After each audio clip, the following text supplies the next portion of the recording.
Más cosas. El año pasado la Organización Médica Colegial registró 769 casos de agresiones a doctores y doctoras en nuestro país. Los expertos y expertas creen que hay mucho más ataques y que estas cifras son una parte de todo lo que ocurre en centros de salud y hospitales. Vamos a hablar de ello con José María Rodríguez, que es secretario general de la organización y coordinador del Observatorio contra las Agresiones. ¿Qué tal? Buenos días. Buenos días.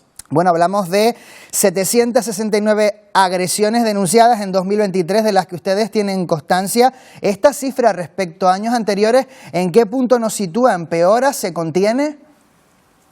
Respecto al año anterior, que fue el máximo histórico desde que el observatorio registra las agresiones, hay una disminución de un 9%.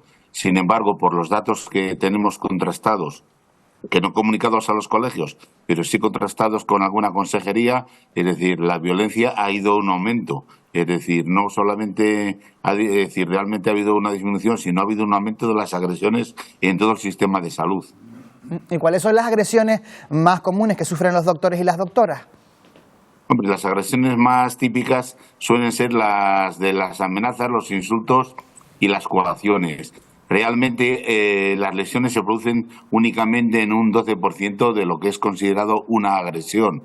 Es decir, pero las lesiones en algunos casos son graves, las sufridas por los sanitarios, en este caso, no solo médicos, sino médicos, enfermeros, otros profesionales sanitarios, incluso administrativos y celadores, porque a veces el agresor, es decir, como solemos decir vulgarmente, la emprende con la primera persona con la que se encuentra en el centro de salud o en el hospital.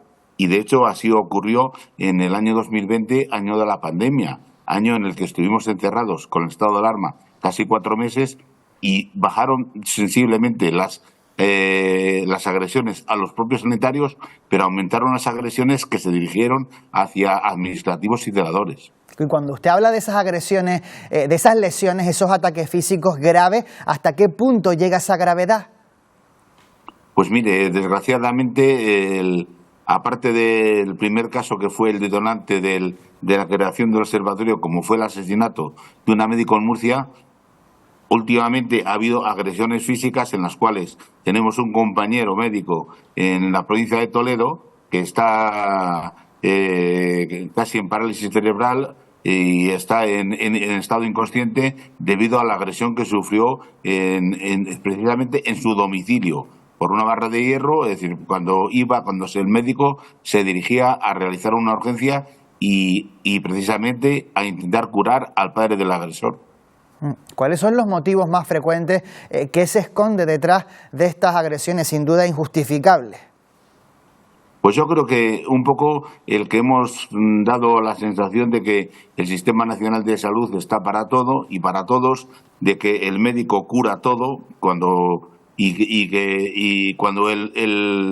ciudadano no encuentra solución a su problema, pues la emprende pues de forma violenta, porque realmente no se han cumplido las expectativas que él esperaba del sistema.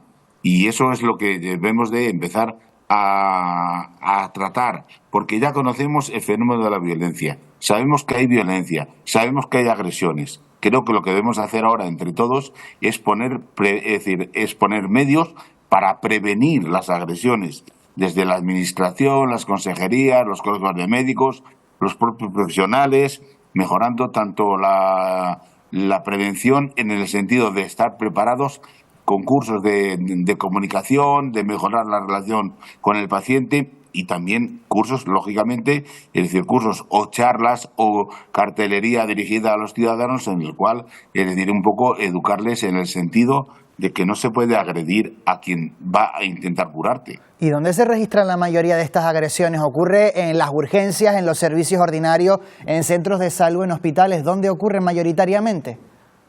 Bueno, mayoritariamente ocurren realmente en atención primaria, por decirlo así, en el centro de salud. Es decir, que se lleva casi un 50% de las agresiones. Las urgencias, tanto hospitalarias como de atención primaria, suponen un 20%, un 10% en primaria y un 10% en hospitalaria. Es decir, que está más o menos reflejado, y estas son las estadísticas de este año, pero que más o menos podemos decir que ya tenemos un un estudio realizado de 14 años y vienen más o menos a reflejarse las mismas cantidades y los mismos porcentajes año tras año. Hay un dato que ustedes remarcaban en la presentación de esos resultados del año pasado, de 2023. 2 de cada 3 agresiones, es decir, el 66% de los casos de los que ustedes tienen constancia afectaban a mujeres, a doctoras. ¿Hay alguna explicación para esto? Pues la explicación puede ser el que precisamente que son mujeres y son jóvenes y que quizá, es decir, la apariencia dada la edad del agredido y del agresor, la edad media, podemos decir que quizá el agresor considera que es más vulnerable la mujer, que suelen ser jovencitas, por decirlo así, de menos de 35 años, y a lo mejor pensar que que es más fácil agredirlas a ellas. De todas formas, ocurre un fenómeno muy curioso, y es que en las Islas Canarias se agrede más a los hombres que a las mujeres, en porcentaje, que lo estamos viendo. Es decir, o sea que quizá hay más respeto hacia la mujer ahí en las Islas Canarias. ¿Y quién comete mayoritariamente este tipo de agresiones? ¿El paciente o los acompañantes? Sí, suele ser el paciente, porque en muchos casos también el paciente va solo a la consulta, en otros, bueno, pero generalmente es el paciente que casi se lleva el 48% de las agresiones registradas por los pacientes. Luego ser el acompañante, y luego suele ser también, es decir, a veces pacientes no programados que llegan de forma violenta, que quieren ser atendidos sin haber pedido cita previa o saltándose la cita, pero normalmente, como digo, suele ser el paciente. ¿Hay protocolos dentro de los centros de salud y hospitales para actuar ante estas circunstancias, ante estos escenarios de agresiones a los sanitarios? Hombre, hay consejerías, por decirlo así, ya dentro de las comunidades autónomas hay diversas consejerías que han creado sus sistemas, sus protocolos de atención, sus protocolos desde el botón del famoso botón de pánico en la consulta, es decir, han dotado de vigilantes a los centros de salud urbanos y en los centros hospitalarios, lo cual sí es cierto que han llegado a disminuir las agresiones. De hecho, es decir, donde ha habido vigilancia, ha habido menos agresiones. Un ejemplo típico ha sido, aunque solo haya sido un hospital, por decirlo así, de campaña para vacunaciones, en el Cendal, donde había 3 turnos de vigilancia, realmente no se registró ninguna agresión. Es decir, que es curioso, hay hospitales que han implantado un sistema de vigilancia como el de Gregorio Marañón, con su director de comunicación, su director y es cierto que han disminuido bastante. Pero es muy difícil llegar, es decir, con todas estas medidas, por ejemplo, en la España que todos conocemos como España vaciada, la España rural, en las cuales a veces el médico está solo en su consulta. Es muy difícil llegar allí o poner... ¿De qué vale poner un botón de pánico o una alarma en el ordenador para que acuda al compañero si realmente está solo? Ese es el problema por el cual va a ser difícil tomar medidas, por decirlo, disuasorias. Es decir, el agresor habrá lugares donde pueda estar más vigilado, más controlado, y habrá sitios donde, lógicamente, es decir, el agresor podrá acampar a sus anchas.